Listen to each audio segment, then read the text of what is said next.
They De Pyaar De two Hindi film review by all rounder star Ballem Venumadhav.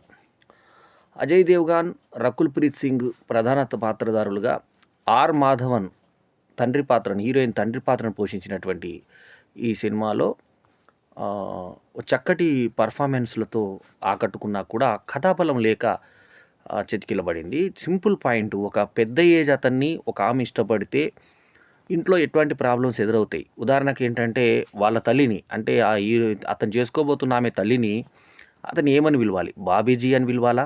బైన్‌జీ అని పిలవాలా? పేరు పెట్టి పిలవాలా? లేకుంటే అపాలజీ చెప్పాలా? అపాలజీ అని కూడా పెట్టారు. బాబీజీ, బైన్‌జీ, ఆంటీజీ, అపాలజీ అని పెట్టారు. అంటే ఎటువంటి పరిస్థితులు ఎదురవుతాయి? ఒక పెద్ద ఏజ్ అతన్ని చేసుకోవాలి అని ఒక అమ్మాయి అనుకుంటే, అతనితో లివింగ్ రిలేషన్ 6 నెలలు ఉండి ఇంటికొచ్చిన తర్వాత అందరితో చెప్పి ఒప్పించే ప్రయత్నం చేసిన అమ్మాయి యొక్క కష్టాలు ఈ సినిమా. 2 గంటల 27 నిమిషాలు ఎడివితో వచ్చినటువంటి కామెడీ, ఫ్యామిలీ రొమాంటిక్ సినిమా. యూఏ 13+ సర్టిఫికేట్ వచ్చింది. 14 నవంబర్ 2025న ఈ సినిమా విడుదలయ్యింది. సో ఈ సినిమా గురించి రాసినటువంటి విషయం ఏంటంటే, ఆయేషా అనే అమ్మాయి ఫ్యామిలీ హోమ్కి వచ్చేసి ఆశీష్ అనే అతన్ని ఇష్టపడుతుంది. ఆయేషా పాత్రని రకుల్ ప్రీత్ సింగ్, ఆశీష్ వచ్చేసి మన అజయ్ దేవ్గన్. తర్వాత వీళ్ళిద్దరి మధ్యన వీళ్ళ యొక్క ఏజ్ గ్యాప్ ప్రేమని ఇష్టపడలేక తండ్రి ఏం చేస్తారంటే ఇంకొక యువకుడిని దింపుతాడు. ఆ యువకుడు ఎవరు? మన నటుడి ప్రకారంగా మీజాన్, మంచి కండ తిరిగిన హీరోని దింపుతాడు. జావేద్ జాఫ్రీ ఏమో ఈయన వయసు పెద్దవాడైనటువంటి అజయ్ దేవ్గన్ ఫ్రెండు. సో అతను కొంత సహకరిస్తుంటాడు. గౌతమి కపూరు, తర్వాత ఇషితా దత్తాలు side heroines. Anshul Sharma direct చేసిన ఈ సినిమాకి భూషణ్ కుమారును, కృషన్ కుమారు నిర్మాతలు కాగా, ఇంకో నిర్మాత అంకుర్ గారు కాగా, ప్రొడ్యూసర్ రైటర్ వచ్చేసి లవ్ రంజన్. వీళ్ళందరూ చేసినటువంటి ఈ సినిమా ఎలా ఉంది అంటే, ఇందులో రకుల్ ప్రీత్ సింగ్ చనుద్వయం కొంత కనబడేటువంటి ప్రయత్నం చేశారు. తర్వాత పిడుదులు అతుక్కునేలాగా ఉన్న టైట్ ఫిట్స్ అమ్మాయికి వేశారు. ఆల్మోస్ట్ తొడలు మొత్తం బహిర్గతమయ్యేలాగా చేశారు. అదొకటే ఈ సినిమాకి గ్లామర్ పాయింట్. ప్లస్ ఇంకోటి ఏంటంటే అవుట్పుట్ ఏదైతే ఉందో అవుట్పుట్ బాగుంది. పాటలు బాగున్నాయి, అన్ని పాటలు బాగున్నాయి ఈ సినిమాలో, ఆకట్టుకునే విధంగా ఉన్నాయి. కలర్ఫుల్గా ఉంది ఫోటోగ్రఫీ, చాలా బాగున్నాయి లొకేషన్స్. అయితే మరి ప్రాబ్లం ఎక్కడొచ్చింది అంటే, లిప్ లాక్లు ఈ అమ్మాయి అతనితో అజయ్ దేవ్గన్తో లిప్ లాక్ ఇచ్చింది. ఆమెకి రకుల్ ప్రీత్కి మొదటి నుంచి కూడా లిప్ లాక్లు చాలా స్వేచ్ఛగా ఇస్తుంది కాబట్టి ఇందులో అజయ్ దేవ్గన్కి ఇచ్చింది. ఇప్పుడు ఇందాక చెప్పినటువంటి ఆ కండలు తిరిగినటువంటి ఆ కొత్త నటుడు మీజాన్ కూడా లిప్ లాక్లు ఇచ్చింది. సో కథ ఏంటంటే, ఒక పెద్ద అతన్ని తీసుకొని ఇంటికి వచ్చినప్పుడు మాధవన్ చాలా ఇష్టపడతాడు ఆ అమ్మాయిని, కూతుర్ని. అటువంటి తండ్రిని లాస్ట్‌లో కోపం వచ్చి, అంటే రకుల్ ప్రీత్ సింగ్ నటన ప్రకారంగా బాగా చేసిన ఫక్ మీ అంటుంది. ఫక్ అంటే అర్థం ఏంటో డైరెక్టర్‌కి తెలిసి మింగడం అనే అర్థం వచ్చినటువంటి ఇది తండ్రిని అంటుందా అనేటువంటిది అంశుల్ శర్మ తెలుసుకోవాలి ఫస్ట్ పాయింట్. సో ఈ మాట మింగడం అన్న పదాన్ని తండ్రికి అనడం అనేది ఎంత దారుణంగా ఉంటుందో ఇది సినిమా స్టాండర్డ్ అలా ఉంటుంది. సో అట్లా తీసుకొచ్చి ఇతన్ని పరిచయం చేసినప్పుడు ఇంత ఏజ్ ఓల్డా, ఇంత పెద్దోడా అని చెప్పి వద్దు అనుకుంటారు. కడుపుతో ఉన్నటువంటి తన వదిన దగ్గర వచ్చి రికమెండేషన్ చేసి అక్కడి నుంచి అందరికి చెప్పించుకొని ఇంటూ వాళ్ళని నొప్పించుకునే ప్రయత్నం చేసినప్పుడు, ఆ తండ్రి ఈమె మీద ప్రేమతో అంత పెద్దోడు వద్దు అనుకొని ఒక యువకుడిని తగిలించాలని ప్రయత్నం చేస్తాడు. కానీ ఆ యువకుడిని లోబరుచుకొని విషయం అసలేందో తెలుసుకొని అతన్ని బెదిరించి ఒక నాటకం ఆడి తండ్రికి రియలైజేషన్ చేసేసి తిరిగి అతన్నే పెళ్లి చేసుకోవడం అన్న సింపుల్ కథ.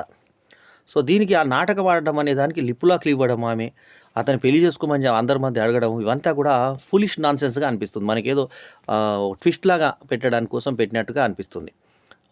ముఖ్యంగా సంగీతం ఒకటి బాగుంది ఈ సినిమాకి. అలాగే రకుల్ ప్రీత్ సింగ్ ఫిజిక్, ఆ పర్సనాలిటీ, ఆ ఎక్స్పోజింగ్ ఈ సినిమాకి బాగా ప్లస్ అయ్యింది. అంతవరకు మినహాయిస్తే ఇంకా అజయ్ దేవ్గన్ పర్ఫార్మెన్స్ బాగున్నా, అజయ్ దేవ్గన్ పాత్రని తక్కువ చేసేసి మ్యాక్సిమం ఈ మీజాన్ మీద సెకండ్ హాఫ్ అంతా వెళ్ళడము ప్రేక్షకులకు నచ్చదు. మాధవన్ మాత్రం తండ్రికి అద్భుతమైన పర్ఫార్మెన్స్ ఇచ్చాడు.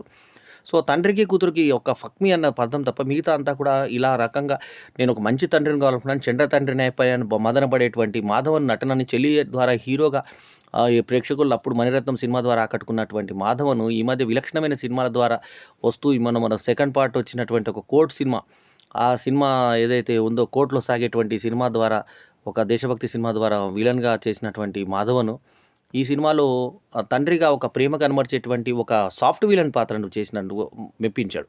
ఏ పాత్ర అయినా అలవోకగా చేసేస్తున్నాడు అన్నటువంటి పేరు తీసుకొచ్చుకున్నాడు. ఆ మధ్య 'శైతాన్'లో కూడా అజయ్ దేవ్గన్ కాంబినేషన్లో చేసిన ఇతను మళ్ళీ అజయ్ దేవ్గన్ కాంబినేషన్లో చేయడం ఒక విచిత్రం అయితే, రకుల్ ప్రీత్ సింగ్ మాత్రం బాగా ఆకట్టుకుంది తన గ్లామర్తో. తెలుగు ప్రేక్షకులు కూడా చిరపరిచితురాలైనటువంటి ఆమె తన మంచి నిండు గ్లామర్‌తో ఈ సినిమాను ఆకట్టుకునే విధంగా అజయ్ దేవగన్ సరసన కూడా కనపడి బాగా అద్భుతంగా చేసింది. అయితే కథాబలం ఒకటే దీనికి ప్రాబ్లమ్. ఇంకా మిగతా అంతా బానే ఉన్నటువంటి సినిమా జస్ట్ యావరేజ్ సినిమాగా చెప్పుకోవచ్చు. ఈ సినిమాకి నేను ఇస్తున్నటువంటి రేటింగ్ 3.25/5. ఎందుకంటే సినిమాలో పాటల నాణ్యత, తర్వాత ఫోటోగ్రఫీ, తర్వాత ఆ స్క్రీన్ మీద పరిచినటువంటి రంగులు ఏవైతే ఉందో గ్రేడింగ్ ఏదైతే ఉందో అది చాలా బాగుంది. అది మాత్రం రూ. 250 టికెట్ పెట్టారు. మళ్ళీ మామూలు టికెట్ రెండో టికెట్ అంటే రూ. 250 ఒక వరుస పెట్టారు. మళ్ళీ రీసైక్లినర్స్‌కొచ్చేసి రూ. 350 పెట్టారు. అది కొంచెం ధరల ప్రభావం మాత్రం కొంచెం ఈ సినిమాని ఇబ్బంది పెట్టేటువంటి పరిస్థితి ఉంది. ఎందుకంటే ధరలు అంత పెట్టాల్సింది. ఎందుకంటే 350, 295 ఏఎంబీ లాంటి థియేటర్‌లో పెట్టారు. 250 మల్టీప్లెక్స్‌లో మిగతా మల్టీప్లెక్స్‌లు సత్వ మాల్ గానీ, తర్వాత డీఎస్ఎల్ మాల్ గానీ ఇలాంటి మాల్స్‌లో 250, 295, 350 ఇలా పెట్టారు. సో, మొత్తానికి ఇవాళ ఆదివారం పర్వాలేదు పరిస్థితి.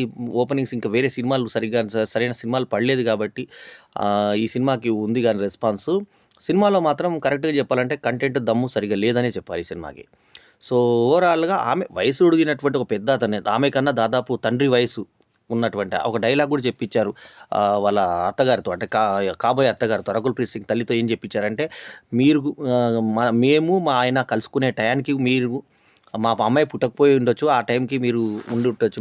మాలాగానే మీరు కూడా ప్రేమలో పడి ఉంటారు మీ మొదటి భార్యతో. అంత చిన్న పిల్ల ఆ పిల్ల అని చెప్పేసి చెప్పడము. తండ్రి అంత ఏజ్‌లో ఎట్లా ఇష్టపడ్డావో మన తండ్రితో అనించడం. అతను జీర్ణించుకోలేడు. ఆఖరికి పార్టీలో ఒకడు తన కూతురు మీద ఏదో కామెంట్ చేస్తే వాడిని పటాపటా కొట్టేస్తాడు మాధవన్. అంత ప్రేమ ఉంటుంది కూతురు మీద. అటువంటి తండ్రి దగ్గర ఎమోషన్ అయ్యి ఆమె చెప్పేటువంటి డైలాగ్స్ పర్ఫార్మెన్స్ పరంగా బాగున్నా ఫక్ మీ అని అనడము అది చాలా తప్పు మాట అది. తండ్రిని దెంగమని అనడం అనే మాట చాలా తప్పు మాట. అదొక్కటి మినహాయిస్తే సినిమాలో 'దేదే ప్యార్ దే 1లో ఉన్నటువంటిది కంటెంట్ అంతా మొదటి భాగం టైటిల్స్‌లో చూపించి తర్వాత ఇక మిగతా చూడండి అని చెప్పి 'దేదే ప్యార్ దే' సెకండ్ పార్ట్‌కి లీడ్ చేయడం బాగుంది.